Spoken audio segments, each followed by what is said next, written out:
Hey everybody, it's Kneecap here, and in this video I'm going to be going over a interview that was done with the head game developer, Ion Hazzikostas, done by Wowhead, because there was a few interesting bits in here. This is like a pre-question interview, I feel like. I'm kind of doing this video in the same way that I do the old Q&A videos. I don't know if they're going away from the Q&As because they aren't well received typically. But I am going over it the same way. I basically just took notes to try to shorten it a little bit. And yeah, just going to go over the things I found most interesting, and frankly, that was most of it in one way or another.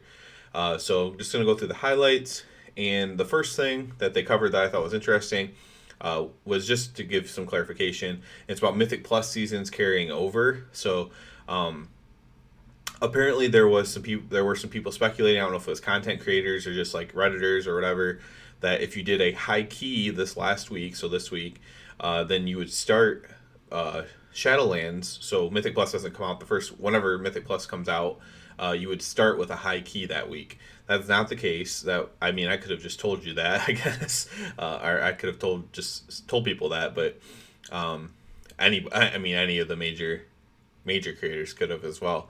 But yeah, that does not happen like that. So nothing in pre-patch is going to carry over to your Shadowland launch season wise. So like arena rating, nothing's going to carry over. It's a fresh start. The next bit is about the balancing of Legos and covenants. So they're going to try to keep in mind that since they deliberately made it a hassle to switch your covenant, that they won't after launch dramatically alter your covenant or legendaries. That would change the rankings of them. So if you have a legendary, for example, that's clearly the best by far, then even if they tune it, they'll make sure that it's still the best one afterward. And like maybe not by far, but at least by a decent margin to where you're not feeling like you shouldn't wear it anymore. The same thing with the Covenant. Any tuning during a patch will be more minor, or if it's like the last place. So let's say there's something that's like 100 power, the next one's 95 power, 90 power, and then the fourth one's like at 50. So that could be like a major change to get it up to like a 70 or something like that. So that would be a big change, but it would still be last in the ranking, right? So that is a possibility as well if one's way underperforming. They could possibly do bigger reworks if they feel it's needed between the patches. They also have an option to make it easier to switch covenants, even if for a short time, like the start of a patch, but hope to not use that option. So this was just on the in the same vein of the balancing, but basically look for major balancing between patches, not during patches, and only minor tuning during a patch. So basically, after that first tuning patch, once they first see how things are working, I think that's after the first week of Mythic, usually, Mythic rating. After that first tuning patch, don't expect much to change until 9.1 essentially. So that's actually fair. Some people might complain about that, but that's typically how it works. There's a question about removing consumable buffs that reflected class buffs, so like scrolls that gave like Battle Shout, Power Word Fortitude, and stuff. They're trying to get away from stacking just the most powerful classes and wanting to bring as many classes as possible for group activities. So instead of, I'm just going to bring 3 hunters or something that provide no buff naturally. Instead, maybe I should think about bringing a Shadow Priest or a warrior if I have a more melee heavy team, whatever, and to kind of stack the buffs that way. But you don't have to. You can still just bring the strongest class. It's just trying to give more options, I guess. And that's, I've always been against the scroll stuff personally, but that's just me. Again, there's people on both sides of that argument. They asked about a revolving door type of class balancing, so different specs have a time to shine. He basically says no. He says they try to balance things around the utility and their usefulness and other things, and not just the damage output. But the truth is this, and I'm not sure why he doesn't just come out and say this, but this is the truth. They'll always have at least one spec of the pure DPS classes near the top. If not, then there's really no reason to play them at high levels. For example, I play Rep Paladin, and if it was number 1 DPS consistently, like it was just like, oh, Rep Paladin's so strong. Typically, so many people would be playing Paladin because they could also tank or heal as it. So when you want ranged DPS in some cases as well, but just you'd have so many options and it'd be the top DPS, and that's why. That's literally why. The same thing with druids. Sometimes Boomkin sneaks towards the top, but they always nerf hammer it down to the middle and sometimes to the bottom. And then Shadow Priest is really the exception here that I can think of, and I'm not sure why. They allow that class sometimes to be like towards the very top with like warlocks and stuff, even though it can also heal. So that one's a bit curious. I'm assuming that someone who works there or did work there had a bit of an affinity for Shadow Priest, maybe. The next little bit's about Renown, which is particularly interesting to me because even though I played the beta, in the beta you just have the max Renown. So this is the first bit's about Renown catch-up. The more Renown you are missing compared to the current max amount you could have, the quicker you will gain it. When you're close to the max amount, it slows down dramatically. So think of when your Azerite necklace was capped in BFA. The closer you got to that cap, the harder the grind was. However, Renown and Azerite are not the same. Renown is much easier and more player friendly. And don't get it twisted, they are not the same. It's kind of the same, like as far as the way it plays out, like or the system, but the actual difficulty of it is not the same. It's not as much of a grind. There's a cap on the Renown, and it's much lower cap. Even the Azerite cap was much higher and required you to do a lot more grinding. So that's the big difference there. Ion says that it should only take a couple days to catch your Renown up if you swap covenants. Not get fully where you were, but to get to the same benchmarks. So basically, do not swap your covenant right before a raid day you push high keys, days you push rank in arena, things like that. Now, if you play high-end content every single day, then this is going to affect you, obviously. But whatever's most important to you, give yourself a couple days to catch up if you're going to swap covenant. There's a random Flight Master Whistles question in here. There is no Flight Master Whistle in Shadowlands, which is a change. When you upgrade your covenant, you'll get a teleportation system that will teleport you throughout your zone. So this works for all the covenants, so Bastion, Revendreth, all the Maldraxxus, everything. Each one of these has their own teleportation system.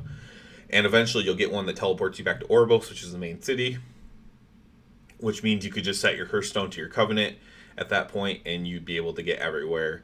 You wouldn't be able to get to everywhere necessarily in the other zones. I'm not exactly sure. I never unlocked my teleportation. I don't know if there is one teleport from, like, let's say you're Kyrian. I don't know if there's a teleport to just the land of Revendreth, let's say. I don't know that to be the case, but that would actually be pretty helpful too if it were the case. So there's a question about legendary drop rates. So there's no bad luck protection. So they're kind of framing the question to be similar. Are they similar to Legion?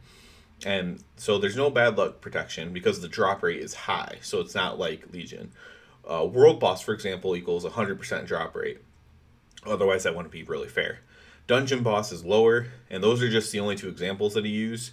He said nothing specifically about a raid boss, but I assume it's somewhere in the middle of Dungeon and World Boss.